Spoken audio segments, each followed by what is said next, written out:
And we are back on everyone's favorite day other than Friday, which is Hump Day Oh, okay. Because I would think that everyone's favorite day besides Friday would probably be Saturday. Um, of the week. The but weekend is always the best, couple days of the week. well, then would it be Thursday? Why would it be Wednesday? What's Thursday's nickname? Thursday ain't got no cool nickname. Thirsty Thursday, Throwback Thursday. Um, Okay, don't other THs in a Thursday, the Thursday. the Anyway, Thursday. But yeah, welcome back to the Legends Clubhouse. mm, As always, I am Mr. Hump Day, Bobby Caboose. As always, my PIC is Lawson Turner on this show. What's going on, man? we, as in both of us, had an amazing Tuesday. It was Taco Tuesday. I don't know if you saw, but on Are you Monday, sure that Tuesday? My team lost, dude.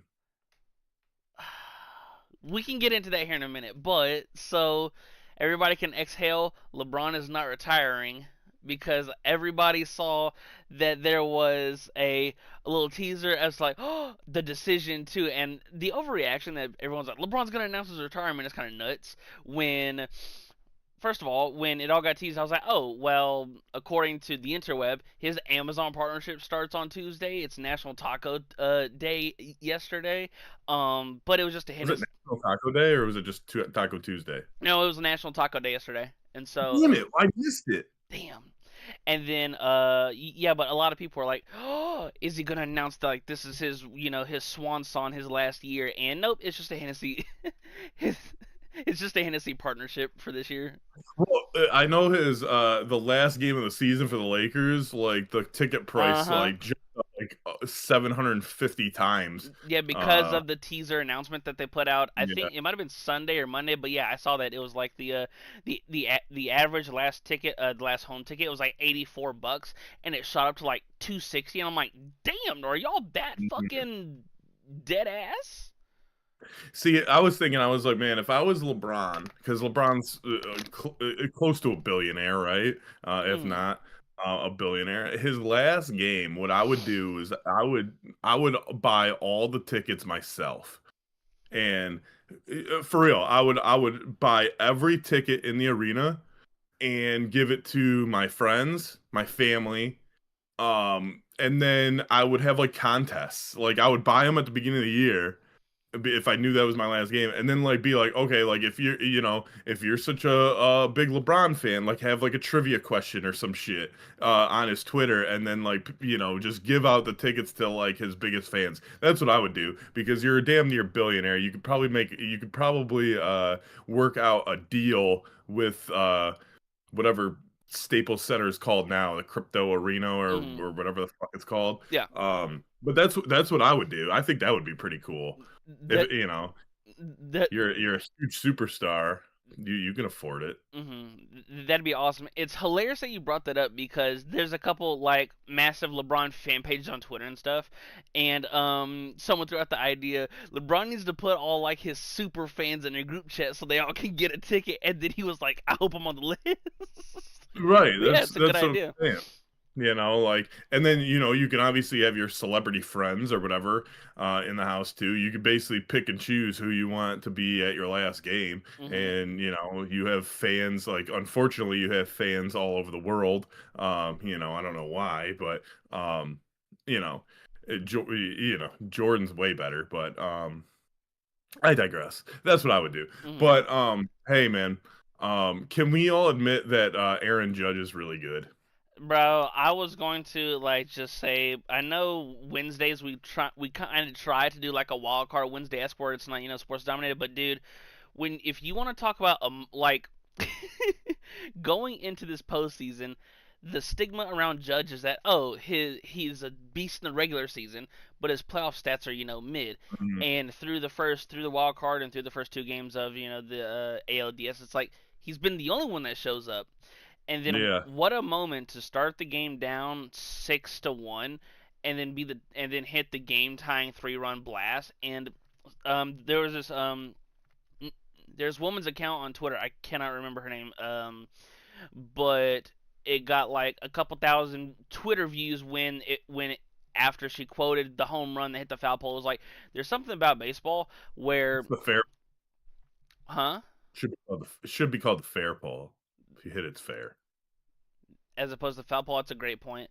But there's something about when the ball gets smacked and the whole stadium just stares at this neon pole to see if this little projectile goes doink off of it, and I'm like, Mhm. that's a great way to put it. And the fact that it was in a 100-mile-an-hour heater inside with so much late movement that he just turned on it, it was that Mhm. like if there is a moment, once again I don't know the stats of falling down 0 to 2 in the ALDS or any DS series. But if there is a moment that could galvanize a team, that's it. Yeah, and then on top of that, like an inning or two later, he makes that diving catch to save a run, Mhm. uh, which he didn't have to go like Superman dive mode, but it was still it was Yeah. Judge, and you're like, okay, yeah. Um, I always think of like Otani as the best player in the league because he can do both. Mhm. But yeah, Judge is right up there with him, man. I don't watch a lot of Yankees, and but by the numbers, and he should be winning his another MVP. Um, he's fucking good. He's good. It, Um, it, and it's then ridiculous. who's not good is the Tigers. I it's gonna we it's a must win today. Mhm. I doubt they're trotting Scooble out there. I think he's gonna be saved for Game 5 It's if we can Casey get there. Mize. Yeah, so we'll see. But I don't think it's gonna happen. I told you from the beginning, dude. From the since we started this show and we talked first moment that we talked about baseball, I told you that I didn't think they had a chance. I think I tweeted out last night something about Scott Harris, like not believing this is a World Series contender, Mhm. yet we're in the final four of the AL, so that kind of seems like a World Series contender. But you do you, fam, and don't increase your lineup at all by adding any talent at the deadline. But anyway, I Mhm. digress.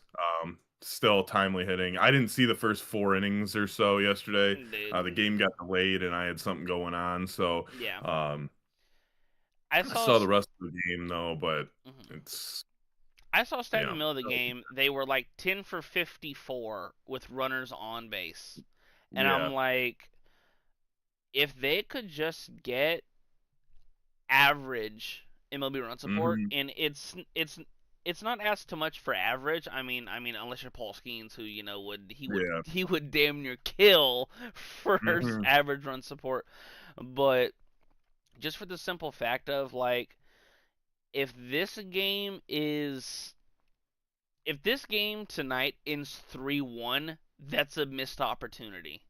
yeah. Because 3 runs, I understand hitting a baseball is the hardest thing to do in sports. 3 runs shouldn't you should not lose a game when your pitching staff holds a team to 3 runs. Right. Yeah, absolutely. And it's funny that you mentioned Paul Skeens because I feel like we're trotting out the Pirates every day. Like, like we no run support for any of our pitching.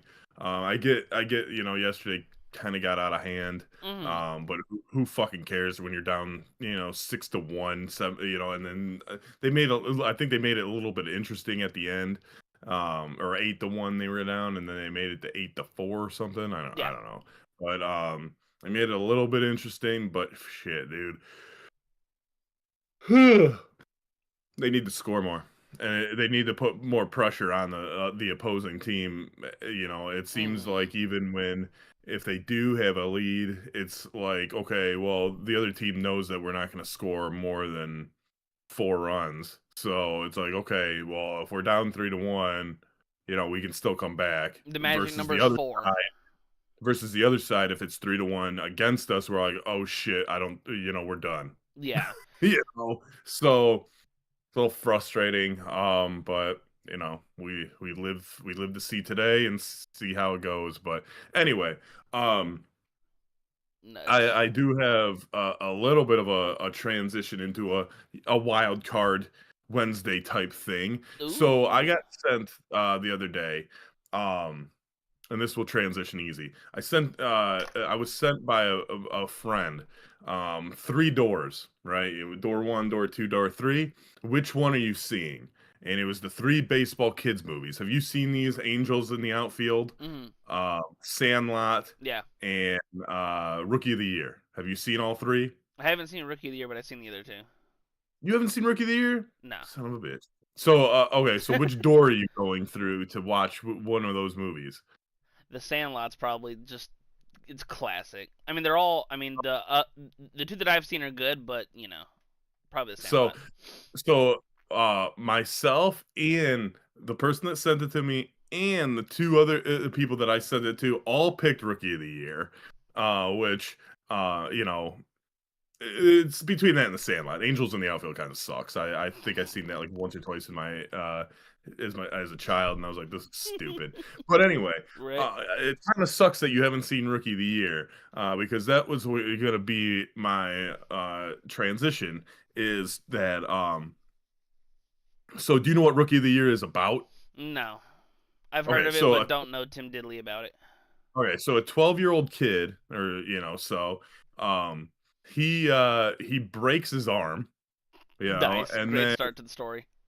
yeah, and he sucks at baseball, and he breaks his arm, Mm-hmm. and his arm, like the tendons are so tight that when he goes back it like snaps forward, and he ends up like hitting the doctor in the face with his arm because he's like rotating his arm, and he just comes back and he slaps him in the face, and Mm-hmm. the doctor's like, oh, funky butt loving, and they're like, funky butt loving. Anyway, it's a great scene. Mm-hmm. So now you know funky butt loving. You can always use that as a whatever, Now we can however use the you want reference to use point. it. Yeah. Yes. So he breaks his arm, and then he can throw it like 100 miles an hour, and he's at a Real quick, Cubs game. real quick. You're Yeah. getting hate in the chat about saying Angels in the Outfield sucks. Okay, who says that? Big KT in the chat. Angels in the Outfield sucks. So anyway, um it's just like, yeah, you know what movie sucks when they do a sequel or a spin-off called Angels in the End Zone, and it goes straight to fucking VHS. You know that, Rookie of the Year, you can't you're not gonna make Sophomore of the Year, or maybe Cy Young of the Year, or whatever. But anyway, Yeah. so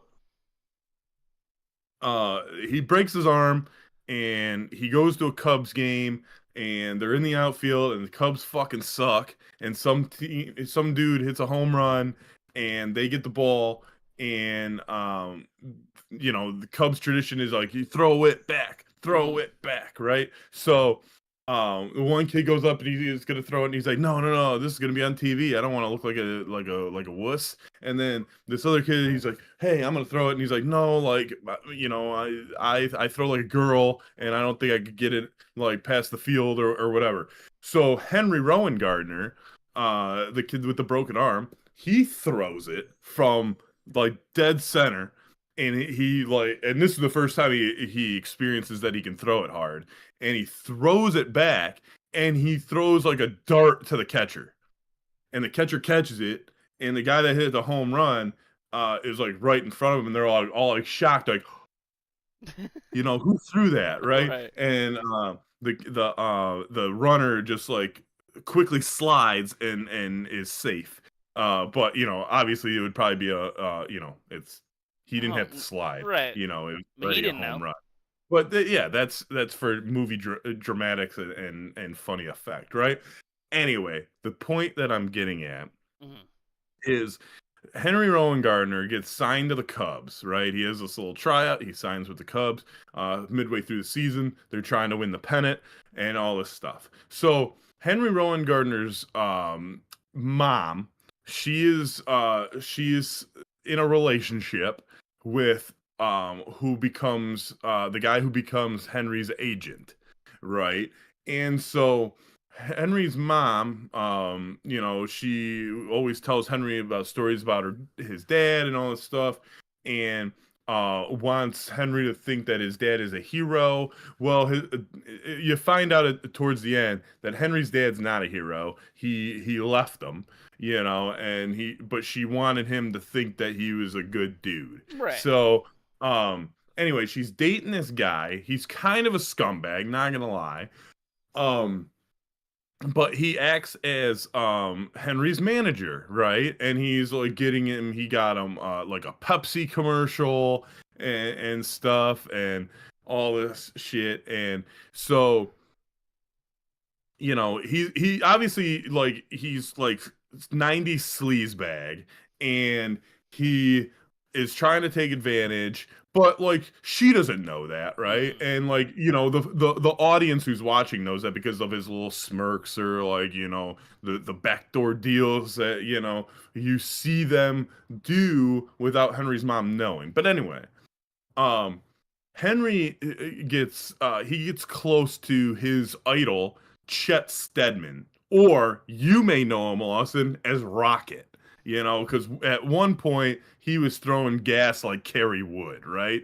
So he he's or Mark Pryor, name your former Cub great. And he's throwing like him, right? But he's at the end of his career, right? Mm-hmm. He's in his probably last season. He's old, he's kind of washed up, he's kind of like Kenny Rogers now. He's kind of getting lit up every time he goes out there. And Henry's a huge fan now. So he's like, "Hey, Rocket, can you sign my baseball?" And like, he eventually signs it, but he gives him a little gruff at the beginning, and he's like, I'm not gonna sign the stupid ball, kid, and don't call me Rocket.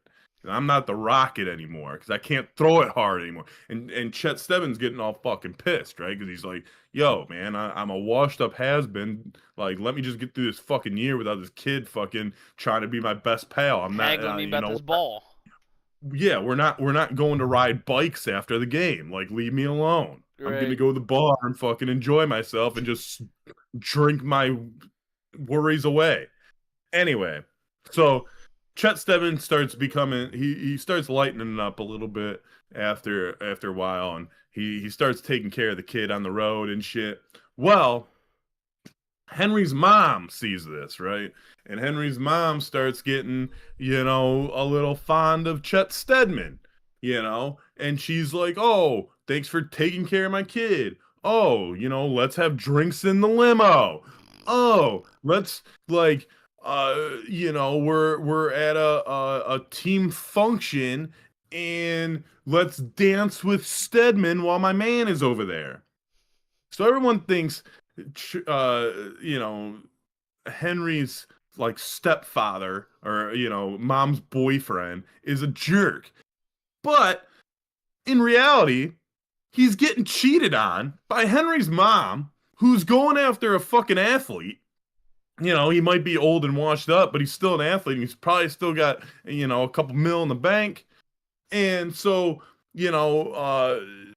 her boyfriend is like, "Hey, I'm gonna talk to somebody." Like, I'm assuming he's talking to somebody in the front office because it's not very clear. Mm-hmm. But oh yeah, he is talking to someone in the front office because the owner of the team, or whatever, his son-in-law or something, runs the front office. Anyway, he's trying to trade Henry to the Yankees, and to get, because the boyfriend asks him to do him a favor because he doesn't want Chet Stedman fucking looming around. So he's like, "All right, let me trade Henry to the Yankees, and we can get some stuff in return. You can Mm-hmm. get a big payday because it's the fucking Yankees. It's in New York. It's big time." So he's like, "I don't want to go to New York." And anyway, so um Henry's mom and him get in an argument, and it's rightfully so because he's basically being cheated on right in front of his face with Chet Stedman. So I'd be pissed too. So they get in an argument, and she's like, "I don't want to see you anymore," because he was talking to Henry, like, because Henry was late to like a commercial or something. And he's like, I want to go play with my friends. And he's like, well, you have obligations now, buddy. Like, you're a fucking superstar. You got to go do this I want to go shit. play baseball. And yeah, he's like, oh, I want to go play. I want to go play with my friends. We're making a little dinghy boat. They have like the stupid boat that they have a motor for, and they like it's like a fucking like tin boat. Basically, I want to go be a kid. He's like, no, we're gonna go do these commercials. Exactly. And he's like, no, we have obligations. Like, you wanted this. Remember, you wanted this. And Henry's being a little brat. He's like, I want to go play with my kid, my friends. I want to build a boat. And we have a motor, and I gotta screw the motor onto the back of the boat, or whatever the fuck you do. Right? So he was like, holding him by the arms. He's like, no, you have to listen to me because, I am your father figure or whatever. And he's got rightfully so. And like, he's like, so Henry screams, uses the old cliche. And I'm sure that, I'm sure that you've used this, Lawson, because you just seem like someone that would say this and when someone's screaming at you. And he's like, you're not my dad. And so the boyfriend, it's that fucking clip from like the early 2010s. You're not my dad. Yeah, exactly. So the boyfriend is like, hey, I'm not your dad. Your dad's a loser that left you. And so he drops the bomb on it. And like, his mom was always telling him how much of a great guy his dad is. That shit's so funny. Your dad's a loser. Yeah, so Henry's mom ends up walking in while he's saying, your dad's a loser, and he's like, respect me, blah, blah, blah, blah, blah. And she's like, yeah, I can't believe you said that. She's like, get out of my house. She's like, I never want to see you again. And then, which is kind of dramatic. Like, you've been dating this guy for how long? The whole movie. Yeah, the whole movie. We're assuming that you didn't just meet on the first day of shoot. So it's probably been a while. He's obviously comfortable with your kid, or at least knows him. So, she's like, I never want to see you again. And he's like, well, you're gonna be seeing a lot of me because we're moving to New York. And she's like, what? New York? And he's like, Henry's been sold to the Yankees, and whatever. So she like freaks out and she fucking punches him across the face. Right? And she punches him across the face and he flies through the front door and like stumbles down the porch. Anyway, Henry's mom is a bitch because not only are you cheating on this guy, I don't know, that's the turn we were going. Not only are you cheating on this guy, you get in one argument about Henry's deadbeat dad, and all of a sudden, like, he tells him the truth, and he's like, hey, like, your dad's a loser. Maybe you shouldn't look up to him, and maybe you should give me a chance. That's pretty much essentially what he's saying. But he's saying it in argue tone because he literally just watched your mom dance with Chet Steadman and is getting, like, super close with this dude. And any guy would probably react like that. Like, look, like, we haven't talked about this yet. I'm angry about it. I'm talking to your son and he's not respecting me. So, yeah, unfortunately, I'm sorry. I took it out on Henry. But you maybe shouldn't be out fucking dancing with another dude while I'm sitting at the bar drinking with Henry's fucking general manager. That's funny. Like, maybe I shouldn't be able to look across the dance floor and see you all snuggled up with Chet fucking Steadman. Okay? Henry's mom? Maybe you should do that. Maybe that's why your relationship didn't work with him. Maybe he was an okay guy. Yeah, maybe Chet's a little bit nicer, but maybe Chet was just playing the nice guy all the time. Right. Maybe you're just part of Chet's roster because he flies to city when he's on road trips and he's a fucking ace of a staff making probably millions of dollars. And, I know the Cubs hadn't won since like 1908 or whatever at the time, and this was like 1993, but the Cubs ended up winning the World Series. You know how much, action Chet Steadman can get after the world, 90 years of a drought of a World Series, and then you're the guy And even though at the end, like you throw it and your arm basically falls off, and you're like, and the big guitar riff is like, and he's like, oh my god, blah, blah, blah. And then like every pitch he throws, it just like a crunch, and he's like, give me one more, and he's like huge and pivotal in the playoffs. But going back to Henry's mom, she is an absolute bitch. She doesn't know how to handle a relationship. I'm guessing the reason, you know that Henry's dad left is because she probably did some similar shit. She probably put themselves in that position because she's obviously a cheater, because she's been hanging out with Chet Stedman all this time and like having an emotional connect. And she never mentions it to her boyfriend, and she tries to hide it and all this other stuff. It's just unethically wrong, and I think she's to blame for every downfall in that movie. And then when Henry's arm gets healed and he can't throw, 100 miles an hour anymore, and he can only throw like 50 like a normal 12-year-old kid or whatever, you know, sorry, your pipe dream is, luckily you hooked up with Chet Stedman and now he's your new boo and he can take care of you. Damn, so that's how the movie Like ends. your flower shop and cut your plants and earn a living So and be that's in a nice relationship. so that's how the movie ends. His arm breaks and he loses his superpowers. Well, his arm doesn't break. So like the way he broke his arm, he does the same. Like he's running out, right? Like Yeah. how he breaks his arm is he's running in the schoolyard trying to catch a fly ball because someone's like, "Hey, Rowan Gardner," because he sucks. Like he sucks. He plays center field, or like outfield for his team, Yeah. and he dropped the ball, and like he like went up and the sun got in his eyes or something, and then he hit his back against the fence, and the ball ended up dropping on a routine fly ball. Anyway, so some kid's like, "Hey, Rowan Gardner, you can't catch fly ball. Catch this!" And he like fucking like either throws or hits a ball, and he's Mm-hmm. running after it, and then another baseball is on the ground, and he slips on it. And he's like, "Whoa!" And like one of those dramatic, like fucking slow motion, like he's like 15 feet in the air. I'm like, dude, like you did not trip, you did not like fucking go back like that, Right. and you weren't running that fast to go 15 feet in the air, Mm-hmm. when you trip on a baseball. But anyway, he's like, "Ugh!"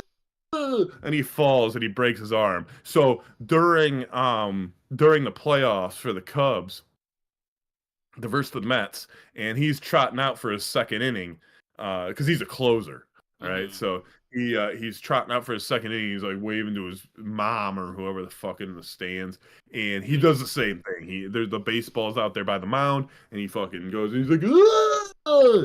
And then he's like, okay, like he shakes it off. Like the whole crowd's like.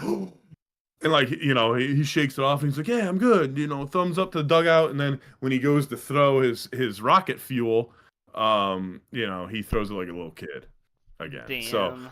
but the moral of the story is that his mother is to blame for the relationships in her life, because she probably did that to his dad to make him leave. And then she's got to lie to him and be like, "Oh yeah, your dad left us. Yeah, motherfucker, you were probably like sucking someone else off or something, like or whatever, and or hooking up with somebody. And then you do the same thing to your new boyfriend, who is obviously trying to step in the role of stepdad. And if you watch any 80s or 90s television or movies, Mm. the kid is never gonna like the stepdad, and you're gonna hear the "you're not my dad" line, and I'm assuming you probably used that a lot growing up, Lawson. You're probably such a cute kid that in the store people were probably just trying to snatch you up, and you're like, "You're not my dad." Anyway, but Smacks the arm yeah, away. yeah. You're So not my dad.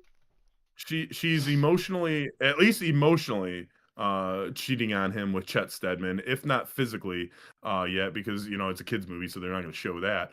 But yeah, man, it's. I was thinking about this, and the more and more I think about it, the more and more I dislike Henry Rowan Gardner's mom in Rookie of the Year. So they're not gonna show the love scenes with no music. No, And I wish they had a sequel, because I would bet that Chet Stedman probably was getting sick of her shit too, and they probably wouldn't have been together. That's funny.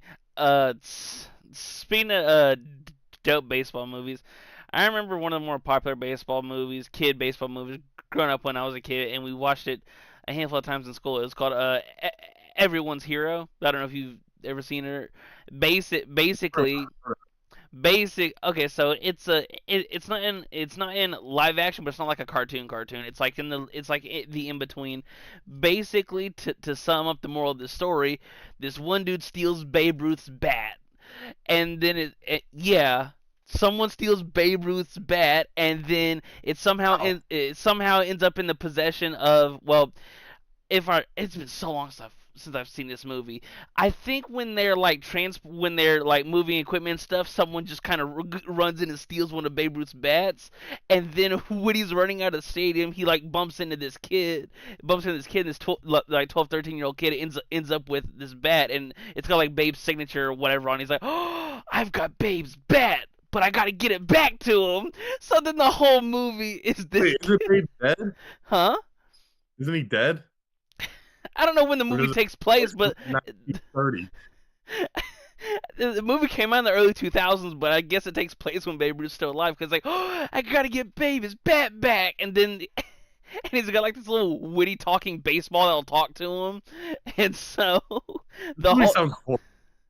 it's such a good time. I'm about to see when it came out, dude. The whole spiel of the movie is, like I said, it's like this 12, 13-year-old trying to get Babe his bat back, and then the dude that Richard stole, it's like after him trying to get the fucking bat.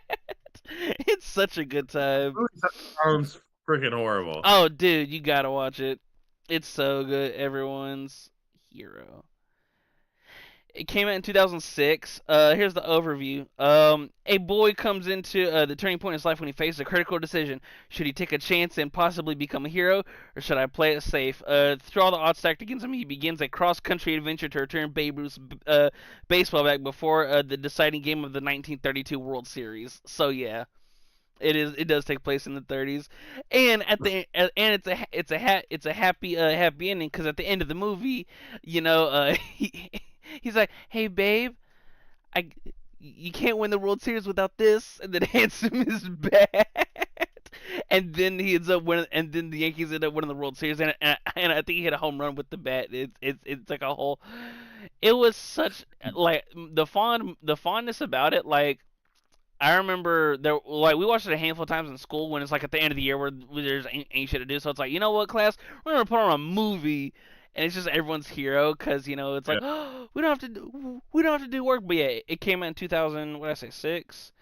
Yeah, yeah. it came I was 19 at the time. it, it came out in 2006. It's got a 42% on Rotten Tomatoes. It's got a 5.7 on IMDb. It's just a good time. It's just a good time. See, I wish, like, they should come out with like a Rookie of the Year 2, Mm, like, not now, right? right. And it's basically like Henry Rowan Gardner is grown up. He never made it into the major leagues, and he's now just like an alcoholic and a druggie.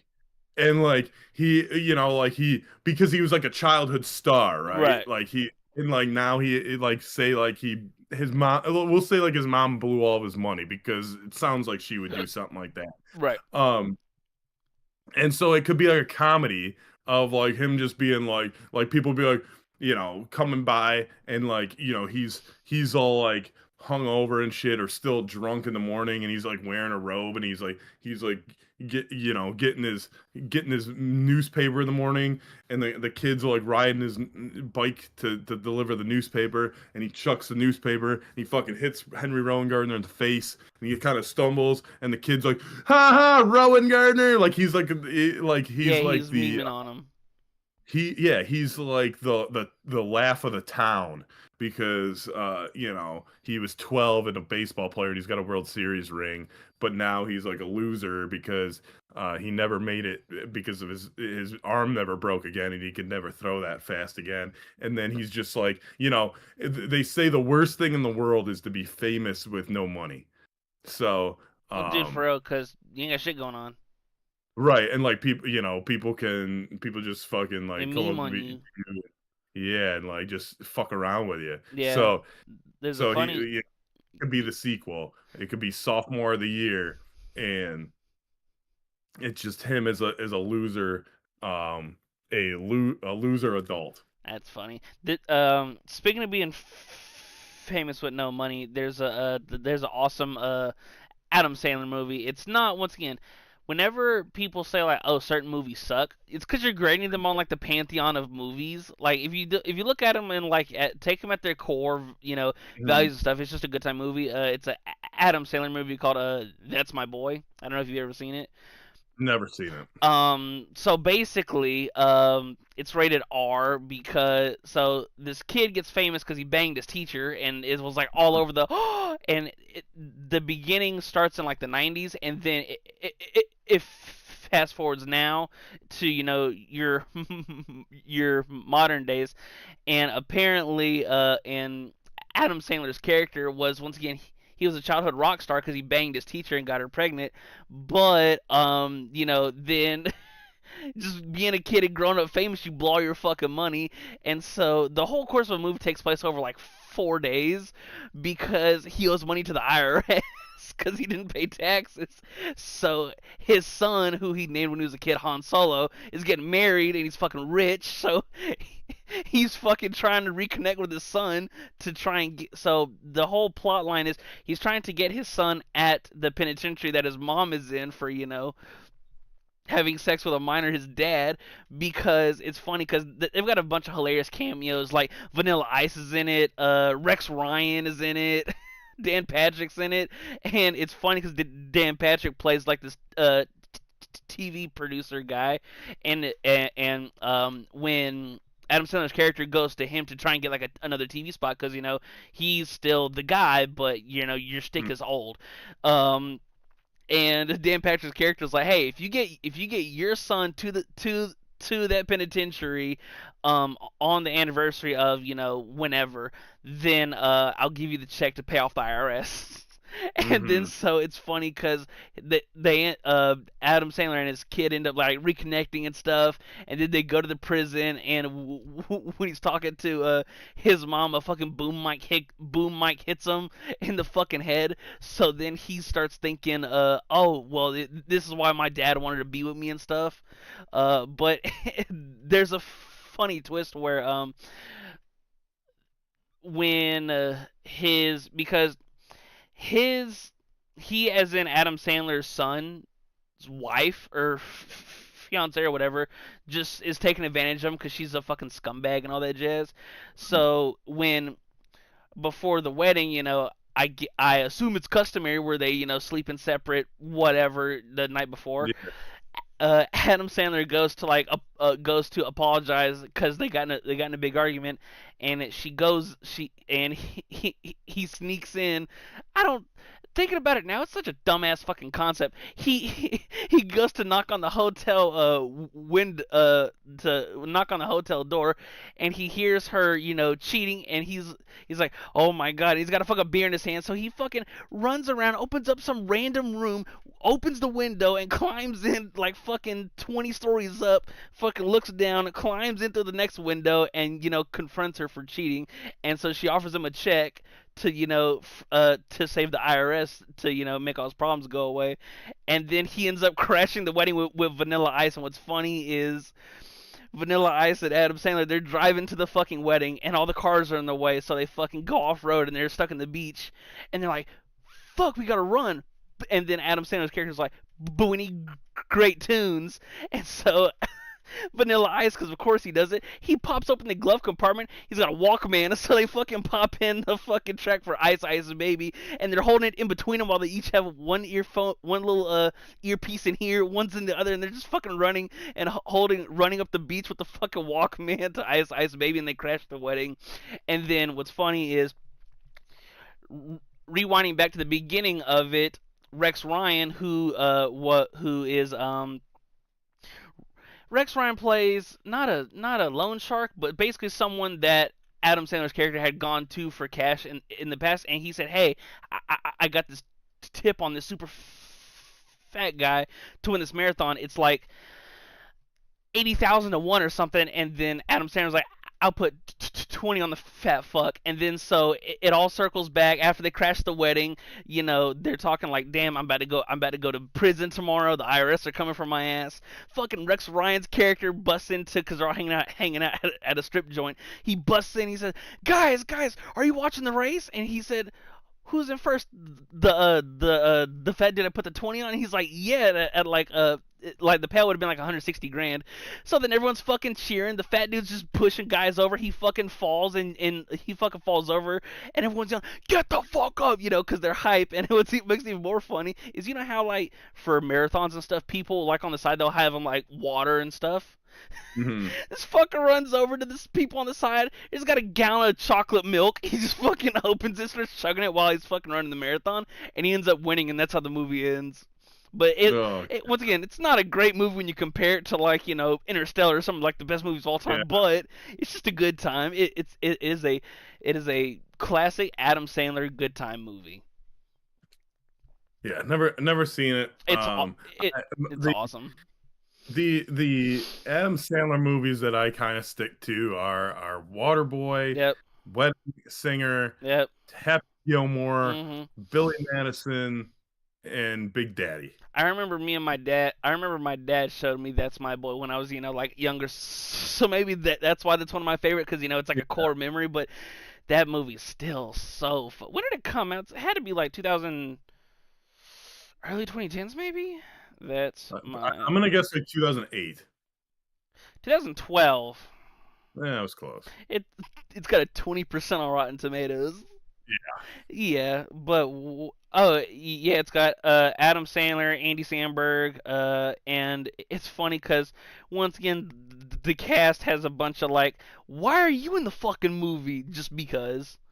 Yeah, like that's what his like movies have turned into. It's like who are all the cameos, and how are they gonna fit in? Yo, Baron Davis is in the movie? Dude, he's in one of the best Christmas movies ever made as well. Yeah? Yeah, it's called The Night Before. You ever see The Night Before? No. Oh, dude, you gotta watch The Night Before. Yo, I'm sitting here looking at the cast. It's got Baron Davis, Aaron Andrews, Rich Eisen, Rex Ryan. He's just got a bunch of Adam Sandler's buddies, which that's great that, even with all his fame and stuff, whenever he makes those good time, awesome, hilarious movies, it's all just him and his boys hanging out. That's what I want to do, man. That's where I want to get eventually, in something creative, and just be like, all right, well, all my people can be part of this every project, and kind of like a Pat McAfee show-esque, where it's just him at his desk and a whole panel of boys, and we're all just shooting the shit all day.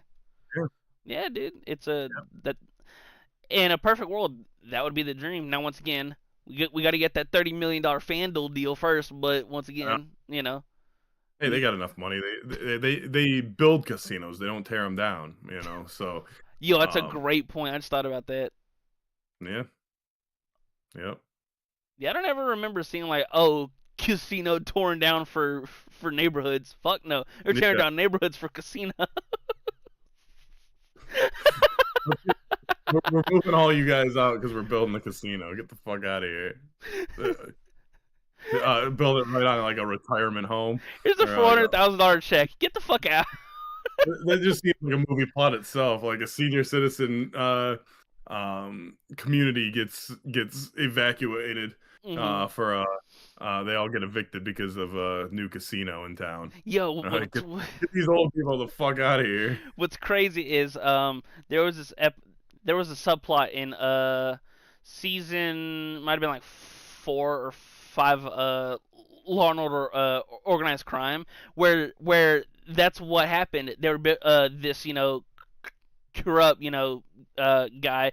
They were building this casino in New York, and they couldn't get this one old dude's fucking they couldn't like pay off his single. He wouldn't take anything for a singular apartment, and a lot of people were like cheering him on, like, yeah, don't sell out or whatever. And he's like, they can build that casino wherever they want. I'm not selling. And then they killed him. Dude, then they killed him. I know you love the Law and Orders. I Yeah, always thought Law and Orders were for like 50, 60, 70-year-olds. I You there's kind shocked me that that a young pup like you dude, would there's uh would like Law and Order. I don't like the original Law and Order. I don't know if like I've tried it out, but it's I don't know if it's the cast, I don't know if it's the characters, whatever the case may be, the stories, because the original Law and Order is like homicide and stuff like that, and then Mhm. SVU is like sex crimes and stuff like that. Which I don't know if it's Mariska Hargitay's acting, the original cast, but something. And once again, it's gone for fucking. I think season 27 started like 2 weeks ago. So it's like it's just kind of stuck around. And when Christopher Maloney's character split and then came back 10 years later, and they gave him the organized crime spinoff, dude, I remember in season 2, Christopher Maloney's character Stabler, he went undercover with the with an Albanian gang, and it was pretty cool to see like the behind the scenes up to, oh, what are the bad dudes doing? Oh, we're fucking we're in a standoff with the Italians. The Sailor comes around with this big ass RPG and is like, "Hey, y'all don't shut the fuck up. We all finna get blown the fuck up." Just stuff like that. I don't know. It's just something about it. Just kind of addicted to it, man. It's good. Yeah. It's good TV. It just takes me by surprise that Mm-hmm. that someone younger than me would like Law and Order, or um. younger than 30. Yeah, my Yeah. nanny, my dad's mom, she loves like she loves all like the Law and Orders, NCIS, all of that whole spiel. And because I remember fucking growing up, whenever we go visit, she'd always have like the new NCIS, where they'd be like New Orleans, California, the original fucking one, and I'm just like, oh, Miami, isn't there a Miami? proba fucking Lee, dude, Hawaii, Jesus Christ. dude. There are so many different spinoffs they could do about the I know. and especially like like the Chicago Fire, Chicago PD, all that jazz. Dude, there should be a show about like a guy like Brock Lesnar, like someone like huge going to Hawaii and just beating up all the natives. Just Like be one by one. just beating up like Like a how gauntlet are we gonna match, stay off our island? That will be the premise. And he just suplexes everyone. bro. And they're like, dude, stop suplexing me. And This they like can't even go to work because like they're afraid that they're gonna get suplexed if they step outside. yo, stupid, completely off the wall topic. When I was in elementary school, so the reality show for like MTV, like where they just prank all kinds of celebrities. Yeah. Punked. Punk, that's what it is. Yeah. It keeps with my mind. I remember when I was in middle school, I had a great idea for a reality show. Let's just It's called Tomahawk. You just go around and tomahawking celebrity. Like with your arm, or like with No, with the tomahawk. so you just kill them? No. Listen, I was like 8. I didn't think it through. I was like, oh, great idea. Tomahawk. Let's go around You know what? tomahawking celebrities. Yeah? We had this idea for a game show like Family Feud. Yeah. But because like when you watch Family Feud or so, you see plenty of clips on like online, that go viral about like stupid answers and shit. Well, to avoid stupid answers, what they should do is they should take one of your family members and tie him to a chair. And every time that you get a wrong answer, they torture your family member. They either shock them or do some kind of torture to them. They drop him in a dunk tank and pick him back up. Yeah, or they put a dog collar on them and shock them, or Dude.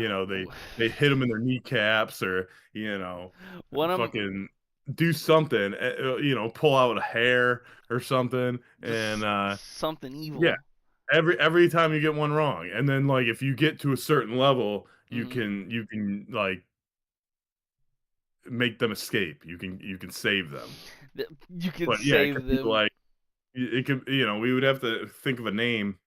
Right. It can't be like Family Feud, but family, Save your family. yeah, Family Fate. Save your fix your family's fate. FFF. Yeah, Yeah, and then Um, yeah, if you win, they get to go free. If you lose, they then like they die. get shot in the face or something. Dude, I remember one of my favorite like dumbass Family Feud moments. The question was name something that follows the word pork. This motherfucker said you pine. And Steve Harvey was like, huh? And the whole family was, like, good answer. And he said, it's number one. He said, number one. It's going to be number one on YouTube. That's what it's going to be. Because, like, dude, like, I remember watching Family Feud a lot with, like, me and my dad. And I'm like, we could do this. And he was like, oh, yeah? I'm like, yeah, we could. He said, your dumbass sister would fucking say some dumbass answer. And everyone's like, yeah, good answer. We're going to be like, the fuck do you mean that's a good answer?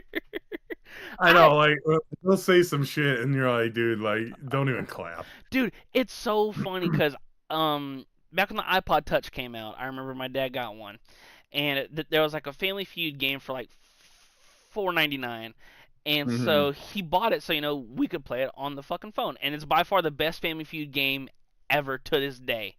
Like Hmm. you place it in the middle, and it's genuinely like right when the buzzer, who taps it faster. And dude, we used to play that for hours, and we used to bounce like example, 4 year. We asked 100 guys name blah blah blah, insert blah blah blah random question where there's like 5 6 answers.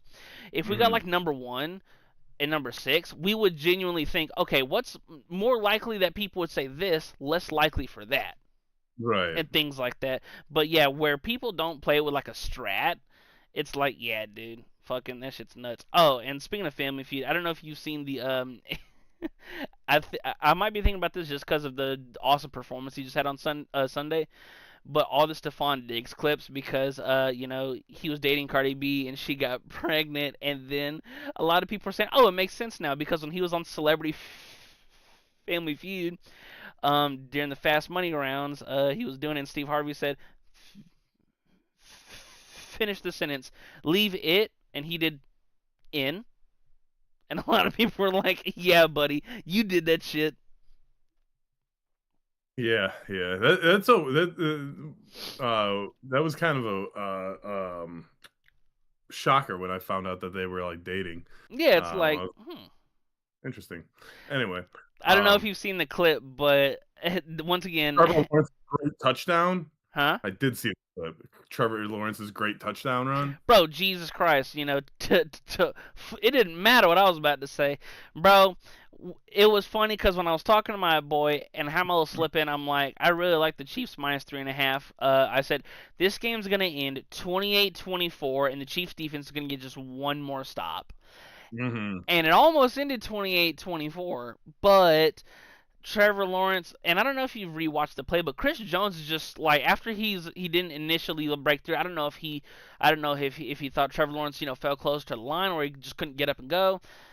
But dude, that touchdown run was insane. Like the fact that you stumble, fall down, pick up, trip, and then still have enough time to end wherewithal to fucking run it in. A lot of people are like, Ben Johnson's writing this down as we speak. Was that fourth down? I think it was third. Let me check. I thought it was like second down. No, Okay. I only it was. play I was gonna you. go I'm ahead. I'm assuming the game-winning touchdown, Yeah, and it was first down because I remember the play before was PI that put the ball at the one. mm, Yeah, it was first down. It was first and goal so at the there was one. no like, real pressure if he didn't make it. Yeah, They would, I was gonna say. well, I mean, they still needed a touchdown, but they had 30 seconds. right, right. So, but yeah, that was because didn't he fall twice? Yeah, Did he fall twice? he like fell down, went to get up, stumbled again, and then went. And I'm like, bro, the fact that this Chiefs vaunt like there was the time where it was like the Chiefs genuinely vaunted defense, where it's like they're going to like they might bend, they're not gonna break, and that's where like I don't Right. know, there's something internally wrong with the Chiefs, and it's not something that I don't think it's the end of the world because once again, is 15 in the red still there? Hmm. They're gonna be, Yeah. and is Big Red still the head coach? They're gonna be fine in the long term, but in the short term, it's like, okay, you're 2-3, you're third place in your division. I don't even know who they have this week. Let me check real quick. The Lions, baby, Sunday night. They do have the Lions on Sunday night. That's gonna be an interesting game. I honestly think the Lions are just playing teams at the right moment. Like the Ravens are Dude, kind of, and spiraling then now down. Yeah. yeah. That's So, and then we're gonna murder the Steelers because we own the AFC North.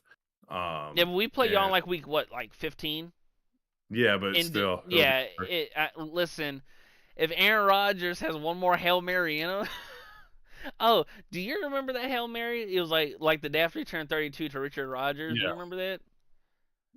Against the Lions, he did it a couple times. Yeah, I remember them. Do you remember them all? I remember two of them. Yeah, I remember the Richard Rodgers one because Aaron was like running around and it might have been Ziggy Ansah or somebody. He like reached out and grabbed his face mask to play before, and I'm like, that's some crazy shit, dude. That's why Ziggy Ansah's not in the league anymore. I also remember when that one Lions player tried to do his discount double check and popped his shit. That shit Yeah. is so funny. Uh, the Rogers one. I think like what's the other Rogers name? Richard Rodgers, yeah, that's the one I was talking Richard about. Rogers. Yeah, He was like in front of the whole group and like it dude, was like untouched and just call. I'm like, what the fuck was that? he literally boxed out the entire slew of dudes. Yeah, I'm like, what the fuck, dude? Anyway, We couldn't get a hand on it. We couldn't just keep him out. but yeah, we got the Chiefs Sunday night. It's gonna be But crazy. we will be back, I think, on Friday. Yeah. Um 7:30 a.m. Eastern time, Mondays, Wednesdays, and Fridays. Here at